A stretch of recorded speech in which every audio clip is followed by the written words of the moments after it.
মাইয়ারই বিয়ে করলো চল।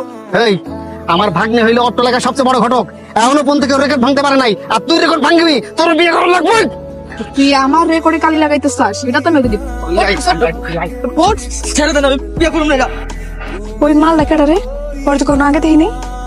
এই এদিকে আয়। বুঝলাম না, তা আপনি আমার সাথে এরকম তুই তো বিয়ে করছেন কেন? তুমি কেডা?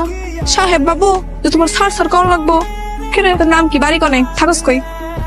আপনি এসব জেনে কি করবেন? আপনার কাজ কি? এই এলাকায় কোনো পোলার যদি 21 বছর আর মাইয়ার যদি 18 বছর হয় তাহলে আমি এখন সেটিং টু ম্যারেজ করে দিই। তোর বয়স জানি কত হয়েছে? ফুলতলি বয়, ফুলতলি। গতকালকে 18 বছর পূর্ণ হয়েছে। ফুলতলির বাপে কইছে একটা সুদর্শন পাত্র দেখতে, তুই দেখতে এখন তো ভালোই আছো, সুদর্শনও আসোস। তো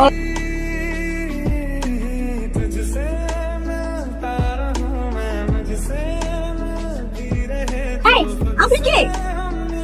আপনি আমাকে না জিজ্ঞেস করে আপনি আমার ছবি তুলতেছিলেন কেন? আমি কুকুর কথা করতেছিলাম, ও আমাকে না জিজ্ঞেস করে আমার ভেতর সরে ছবি তুলে ফেলছে। জামাই বউয়ের ছবি তুলতেছে তো ক্ষতির কি আছে? এই পোলার কথাই তো আপনার কালকে কইছিলাম, ওই যে মৌলানা দিন নাতি ঢাকার থেকে আইছে এর লগে। ওরে সাইরা দে, ও আমাকে হবু জামাই। আরে পুরো এলাকায় তো মনে হয় জানাজানি হয়ে গেছে একদম। তোমার সাথে চলতে চলতে কখন যে তোমার প্রতি আমি দুর্বল হয়ে গেছি আমি নিজেও জানি না।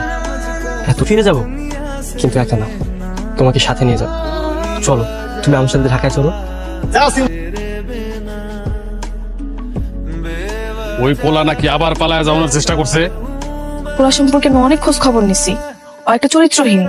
আপনি ফুলমতির আমরা অন্য জায়গায় বিয়ে দেবো, চল আয়। চাচাই তুমি আমার সাথে ঢাকায় যাচ্ছ, তাই তো? হ্যাঁ যাবো, কিন্তু তোমার আমি এখনো বিশ্বাস করি না। আজকে তুমি আমার আগে বিয়া করবা, তারপর আমি তোমার আগে ঢাকায় যাবো।